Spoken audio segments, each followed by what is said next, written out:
Welcome to this week's episode of Start, Scale, Succeed. And I am very excited today because live shopping is something that I am very interested in. And I'm going to be chatting today with Stephanie Weightman, who has, and she'll tell you herself, who has turned her business around with live shopping, and it has literally saved her business.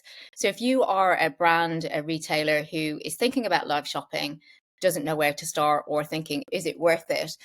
Hopefully you'll really have made up your mind by the time we finish listening to this recording to see how much it has really benefited Stephanie's business. But I'll stop chatting. Stephanie, thank you so much for joining me today. Thank you. Well, thank you for inviting me. It's really exciting to be able to talk about a subject that I'm so passionate about and I'm still learning about. And I think it's really going to be the future of how people are going to shop. So it's an amazing opportunity. And I think it's great because it allows you to really take your future in your own hands. You know, you're not depending on another channel, or you're not, like QVC and all that kind of thing. It's very much something that you can take control of yourself. But before we get into the details, Stephanie, can you explain what your business is and what you sell? Yes. Well, I've personally been in the craft industry for the last 40 years and I've had a very extensive history in TV shopping. So everything from QVC to small independent TV channels to a larger one, which was part of the Ideal Home Group and Create and Craft. And they've been, not only have I been there as a full-time presenter, but we've also been a supplier into them and have built businesses on that basis. And it's the craft industry that has been our marketplace.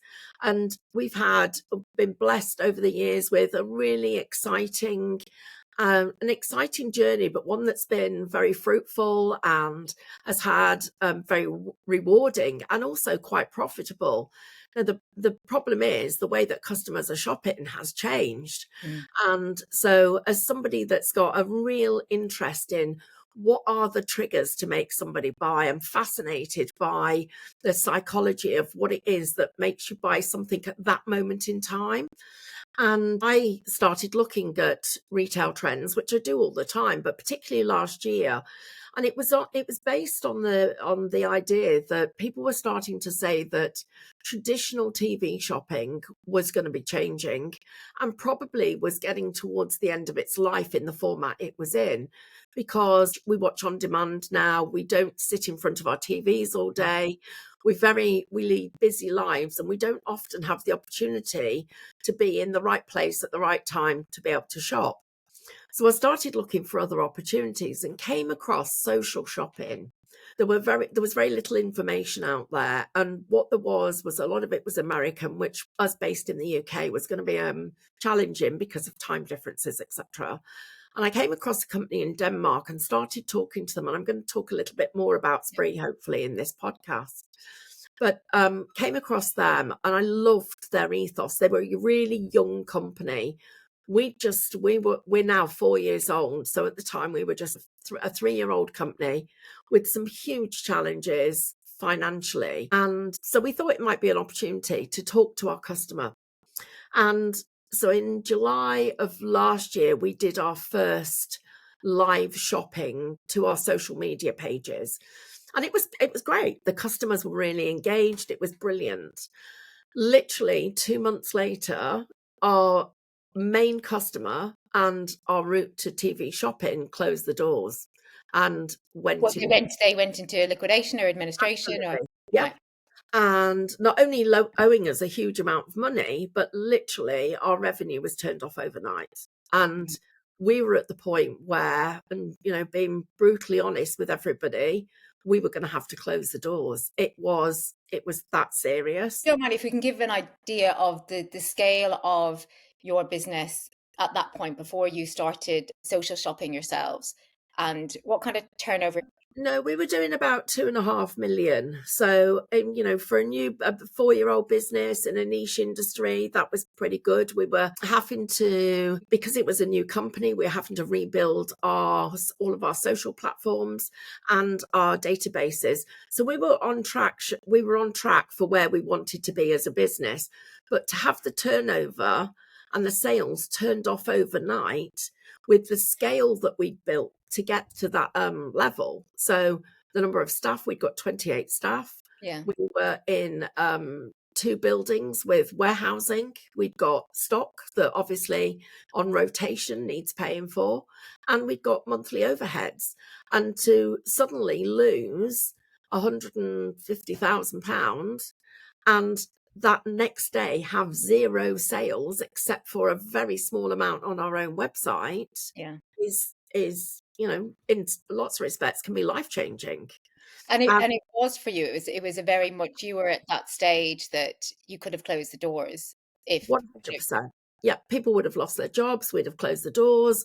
We couldn't have recovered the business fast enough to be able to, I think, just to satisfy all the things that were required to continue trading. I think that was the brutal, honest, cards on the table. We sat with the team. So literally, we pulled together six of the team, the ones with the most experience in TV shopping in terms of who'd been camera facing, who knew product, and we sat down and said, how do I nearly swore then, but how do we how do we build a live shopping channel in 24 hours? And we put a plan down. It wasn't perfect. We were definitely were not perfect. There was a lot of things went wrong, and we had a lot to learn. But it wasn't difficult. That was the bit that was actually the actual getting from where we were to talking to the customer was easy. And suddenly there was like this big ray of light, and we all became just not only completely focused, but really excited. So the team went from thinking, we're closing the doors, to we've got this amazing opportunity and we can make this work. And I think just that change in mindset was huge. And it was because we could see the scalability. and I think it's good for people to understand that, so you've been doing live shopping about 18 months now, is that right? And Yes. a lot Oh, of no, people. actually, no, it's even less than that. It's about 9 months. Oh, is that all? You've not been doing it 12 months yet? Wow, God, that's amazing. We'll No. talk about the growth that you've had, with it. But I think what's interesting for people to understand is, you have from a social media following, I mean, you would have had less when you started, but you have about 2,000 followers on Instagram now. Yeah. What was your Facebook following like at the time? On Facebook, we had about 5,500. We're up to over 15 now. We, And you've also started you've started showing the lives on YouTube, even though they're not shoppable on YouTube, but they can obviously yeah. go and find you. It's great for awareness and SEO point of view as well. So talk kind of through those early days. So you found Spree as the platform that you were going to use to do your live shopping. And so talk to me about those early days then in how did you approach it? What were your thoughts behind it? What were you doing? So, well, first of all, the one thing that Spree did was they held our hand right from the very beginning and continue to do that. So they were great at understanding how simple we needed it to be, because although we've got 26 staff, they weren't people that could do that job. They're packing in a warehouse. They're buying product. Yeah. They're not people that are TV people. So the guys at Spree basically said to us, it's this simple. You need a mobile phone. You need somebody who can stand in front of the camera and talk about product to your customer, and you need the product. And that's what we started with. So we sat down with a blank sheet of paper and said, if we were talking directly to the customer, what would they want to buy? We did a list of the product that they would want to buy. We talked about how we would demonstrate it and show them. So if they were going to, let's for instance, get started candle making, what would be the materials they would need? And would they be interested then? We needed to give them different shoppable options. So different to being in a retail environment where the customer actually walks around and picks out the items that they want. What we did was built their basket for them. Okay. So we built the basket. we put a bundle together. We gave them an idea of what they would do with it. And the other thing was, when this was one of the biggest changes that it's made to our business, because we were talking directly to the customer, we were in complete control of the message. Yeah. And that is changes so much. You haven't got somebody else stood alongside you, or somebody that you've sold to, or somebody that you have invited into the business talking to your customer. You are either the founder, the person who's developed it, the person who bought it, but you're talking direct to them. You're the customer service agent. Hmm. And what they love then is they're buying from people that they then start to know and trust. And it really then becomes and develops into a very sociable environment. So you chit chat. It's not all about selling. People say, I can't do it because I can't sell. We're not selling, we're Hmm. sharing the product with people. And that, I think, has been the biggest part of this journey, because I think everybody thought, oh, we're all going to have to learn to sell. That's not the case at all. And when you started, were you doing like one a week, Oh, one a one a one a month. month? One a month. But then very quickly, when everything went wrong, we went, okay. And my biggest fear was, well, can we keep the audience for that long? So we started off one a month, then we went to one a week, and then we went to three a week. Then we went to three a day, only Monday to Friday, though. I have to say, Yeah. only Monday to Friday. We now do 7 or 8 hours a day. So we start live at 8 in the morning. So that captures all the people before they go to work and the ones that have just come in from the school run. Then we're live 10, 11, 12, and 1. So we get the people who open their drawer at work and their mobile phones in and have a quick little catch up with us during the lunch break. And then we do 6 till 7. And at weekends, we now do Saturday mornings, different audiences at different times of the day. So we're capturing different audiences.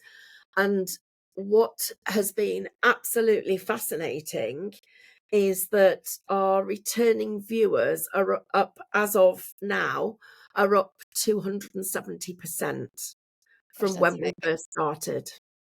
And not to scare people that are listening, for some people, and to give people more of an idea of your business, you have quite a lot of SKUs, you drop ship product as well, but you're not showing lots of product in each live. You might, and I think you've said to me before, you might show 8 items and you'll talk about different ways to use it and that kind of thing.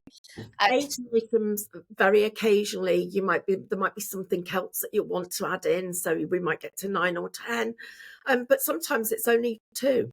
I was yeah, working with a sewing machine last night and I had one product. So it's really what you're comfortable with. It's how much time can you fill with that product? How long can you make it interesting? And the other thing that I find is really good in terms of being in control of your own destiny is you decide how long each campaign is.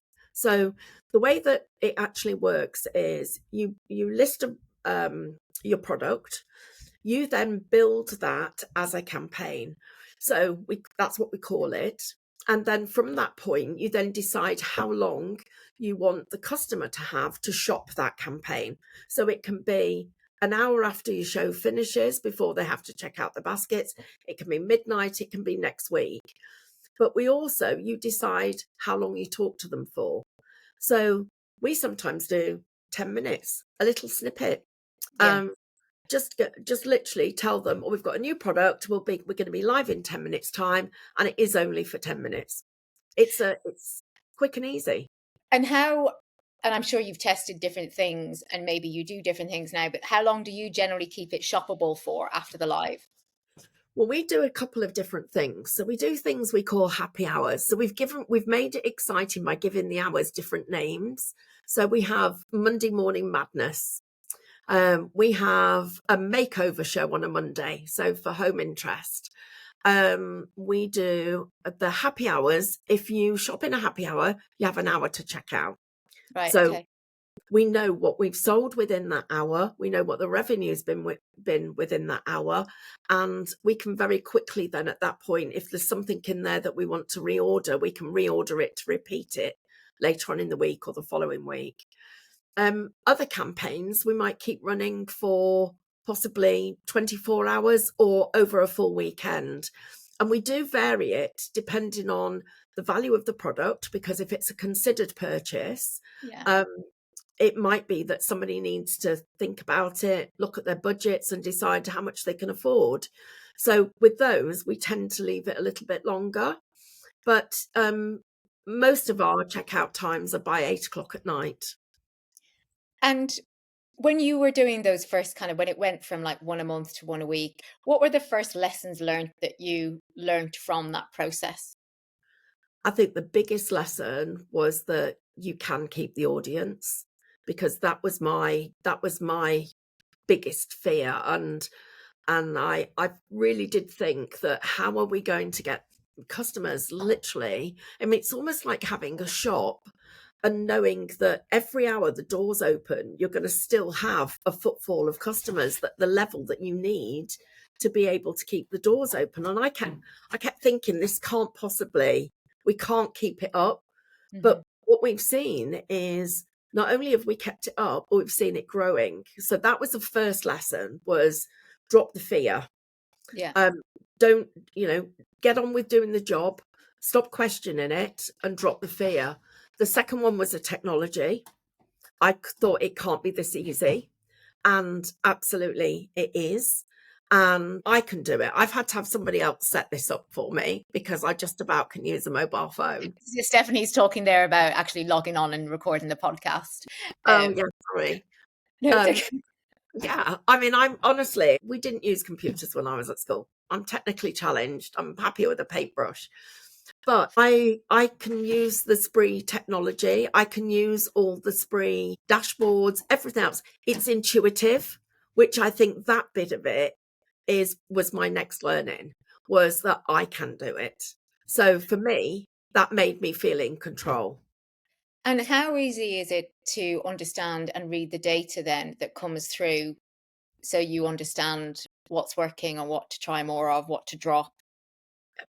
Incredible. It's live, so it's instant. You can see, as you're actually live with your customer, you can see what they're buying. You can see how many they're buying. You can see what price points they're buying. And then the other thing that the Spree dashboard does for you is it gives you graphs that show you where the demographic of your customer, the basket spend, your average basket spend. So we've been able to, and I've been able to analyze that information. By understanding the demographic, you can adjust the way you talk to them. Yeah. So if you know that they are in that 20 to 30 age group, the chances are they're probably either working or have got school runs. So you actually can have that chat with them. If you've just got in from the school run, don't worry, because you didn't miss very much. We'll recap it in a few minutes. So Yeah. you can really make them feel like they're part of it. Looking at the basket spend, how many people, what they're putting in their baskets in terms of volume, how many units of things, you all of that information has made buying much, much easier, because knowing that we can sell something at a £400 price point or a £600 price point has actually really helped us. And But also I'm surprised that they are happy to spend. I mean, and I know that obviously would be more of a considered purchase. So that yeah, might be something that you have the live shoppable for a weekend for. yeah. But it's great to see that level of price point being shopped on live shopping. Do you know what I mean? And it's Oh, not just an impulse purchase or things under 100 quid. That's fantastic to see that level of price point.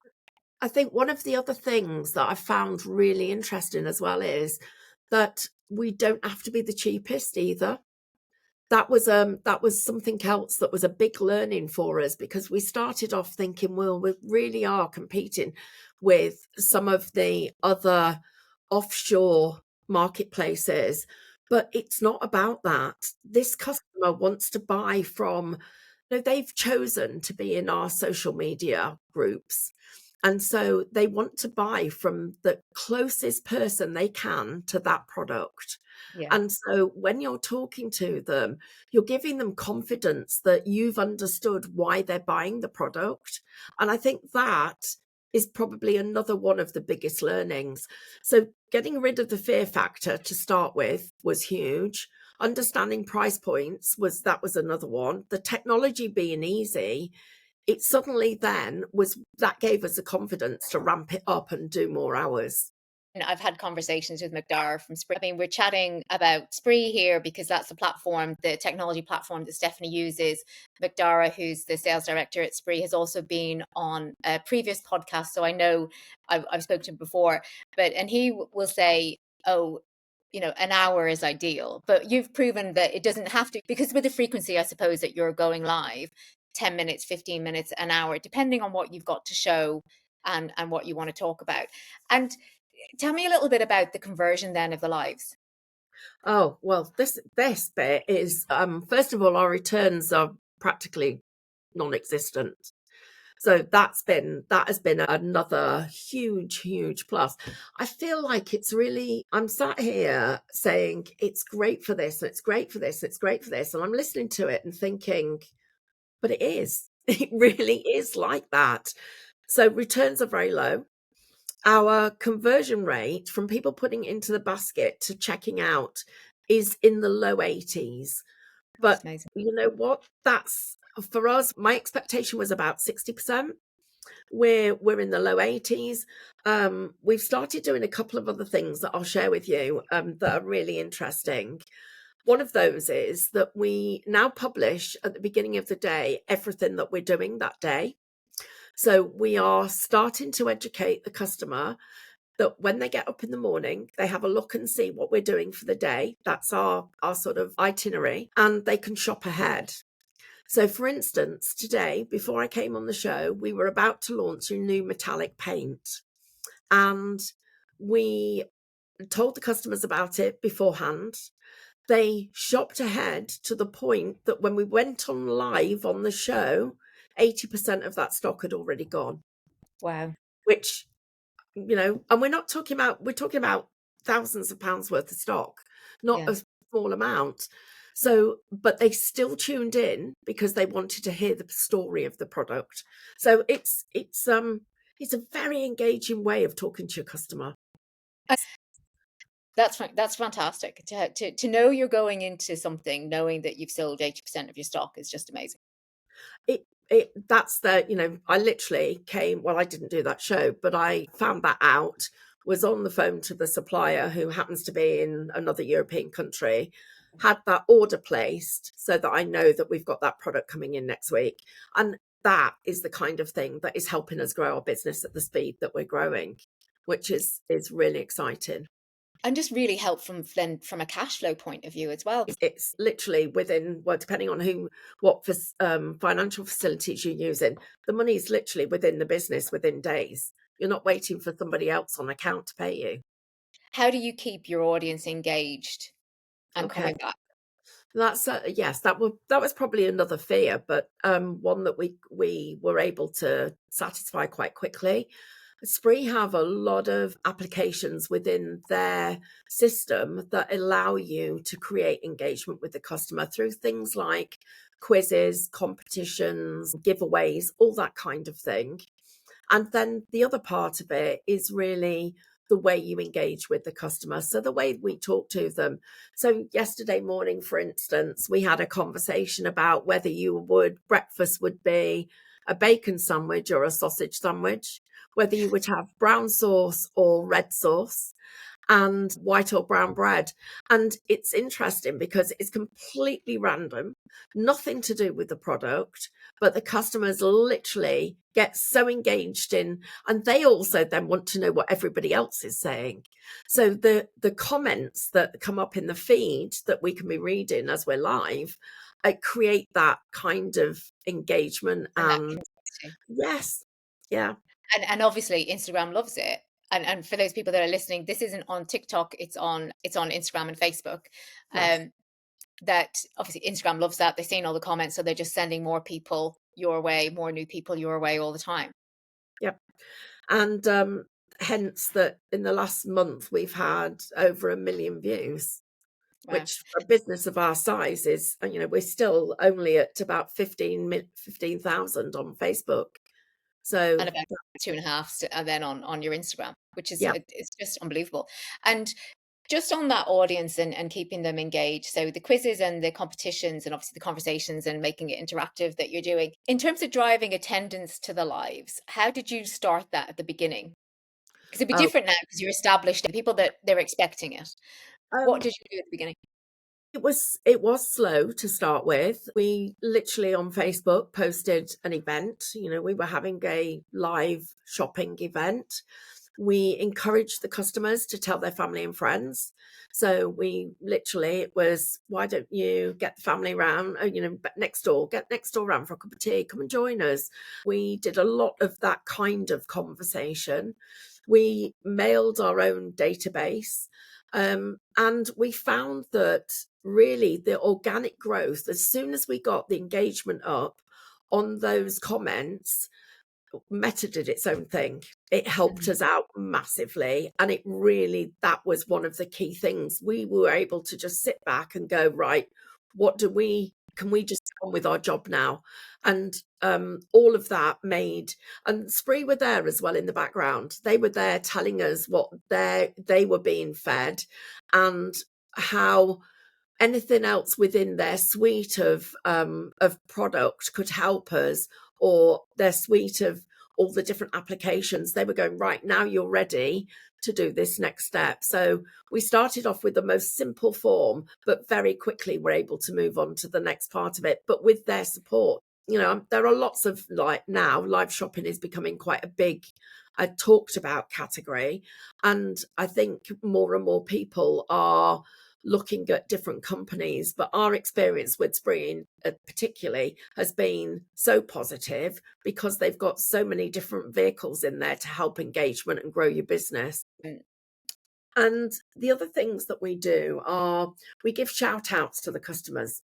So they'll say, so and so's birthday, can you please give them a shout out? We'll give shout outs. Or my grandchildren are coming at the weekend. I want to play this back to them. Would you mind just saying hello to them? That's one of the things. We do it with price. So for this hour only, we're going to give you a special deal, and they will stay in there wondering whether maybe there might be another deal at the end, Yeah. or we tell them what's coming up, that there's a special something that's only for a short time frame. We put demonstration in there as well. So we'll pick a product and we'll show them how to use it. But with us considering things like beauty going forward, I mean, even anything that you can describe the smell, describe the way it feels, describe the way you see it, all of those things keep them engaged, because then they'll start giving you feedback on their favorite smells, the things that they touch. So, and asking them questions, that's the other thing. So yeah, it's sort of a variety of processes. And so when you first started and you were going live once a month, what were you taking from those lives financially? Oh, the first time I think we went in and we said if we took £200, we would be happy. And we did nearly £1,000. Now, if we do £1,000, we're gutted. That's a bad show. And the only reason it would be a bad show is because we've chosen the wrong product at the wrong price. So now we're taking anywhere between a really good hour for us is £15,000. An average hour is 5,000. And that's even with you now. So, and I know you talked about this in terms of how often you're going live during the week. How many lives would you say you do a week now? Um, uh, just under 40. I know. God, those numbers, Stephanie. Like, we've recovered what our turnover was. We've recovered that now with just live shopping. We've replaced it literally in months. It has saved our business. I mean, that is unbelievable. And I think what's really good and what you've talked about as well is you can repeat the same products, but just in a different way. And you don't have to always reinvent the wheel.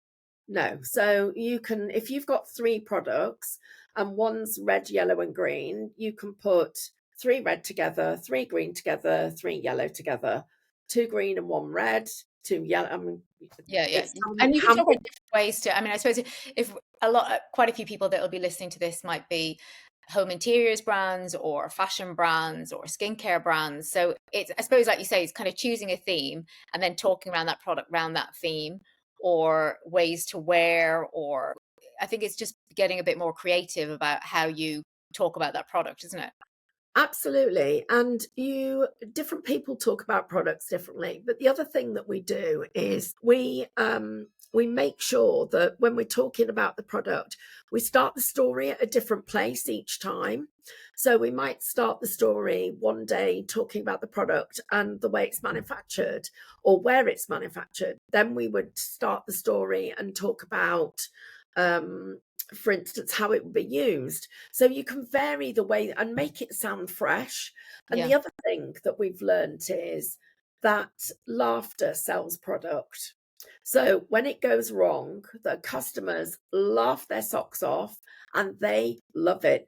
Our first few shows were, well, technically and professionally, I was a little bit embarrassed about them. And we just kept saying to the viewers, please stay with us. We'll get better. We promise. And they were, don't. We don't want you better. We love Yeah. it like this. They love the outtakes, the bloopers. They love it. And it has done so well for you, live shopping and the formats. You've actually set up another business. Yes. Well, we were fortunate enough to be able to purchase the URL liveshopping.vip. And we've now started to build brand shops on there, wanting to offer our expertise and share with other brands so that they can come onto our, we call it a channel now. We feel confident enough to say that. And we've got two TV studios now. They're not really TV studios, they're little rooms because you only need a tiny amount of Yeah. space. But they've got nice lighting in them, that helps. And we now can offer the brands the opportunity to come into our space and work with us, have their product on a brand shop that is available to be shopped by the customer all the time, and have the benefit of all the brands that we're working with all being able to search and view their product. So basically, we want to become a department store. So, in terms of how this brands might see it, or would you be like essentially a live shopping marketplace? Would that be a way to describe it? And then Yeah. then from the customer's point of view, you're a live shopping department store. Yes, absolutely. And then what the other brands get is they get the benefit of the engaged audience that we already have, us being able to talk to our audience and share their product as well as them talking to their own audience. So Yeah. we've already got a warm customer knowing how to actually work with us and do that. And for those people that are, I don't know how you could still be on the fence after listening to the success that you have or that you've had with it. What would you say to those that are on the fence or people that may have tried it and then gave up a little bit too soon? You know, what would you say? I think if you literally analyze the numbers and work on your format and build on the successes where the product works, then it's a win. If you haven't tried it before, you've got nothing to lose because it's a new opportunity to be able to talk to the customer. And why wouldn't we? Because our customers, we know that customers buy from brands they love and people they like. Yeah. And for putting both of those things actually in their home, you're not asking them to go out in the cold to go shopping in a retail outlet or to trawl through the internet to find that product. You're giving them an opportunity to ask questions and speak to you. And it's almost like you're sat next to them, helping them make that decision. And I completely agree. You remove all the friction points, and from an engagement point of view and building community, you've got that two-way conversation, even though you're not in the one place, that you can have online. Where can people find Highlight Crafts, and then how can they find and work with the new live shopping platform? I'm going to call it marketplace. So they can find us, they can find me on LinkedIn, but also all they need to do is email Stephanie at highlightcrafts.com, and I would be more than happy to talk through our experience, put them directly into contact with Spree if that's their choice, let them come and visit us and see what our setup is, and be very keen to talk to anybody who's interested in joining and having a brand shop with us. And with it all, we'll put those links in the show notes. I think it's, from £800 in a month from one live to now, That's, £15,000 in an hour yeah. on a live, and you're doing 40 lives. I mean, some numbers, Stephanie, congratulations. Like, it's testament to you, to Spree, to the team. Like, it's great. That's why it makes me so exciting, because the barriers to entry are low. And the costs are low too. Yeah. That's the other thing is, and Spree do have a monthly fee, and you do pay them a small royalty or sales. But compared with all the other costs of getting to your customer, these costs are incredibly low. So I think that part of it makes the barrier to entry just non-existent. Yeah. Yeah. Amazing. Thank you so much, Stephanie, for Oh, it's me a pleasure. today. No, thank you. Lovely to chat with you. Thank you.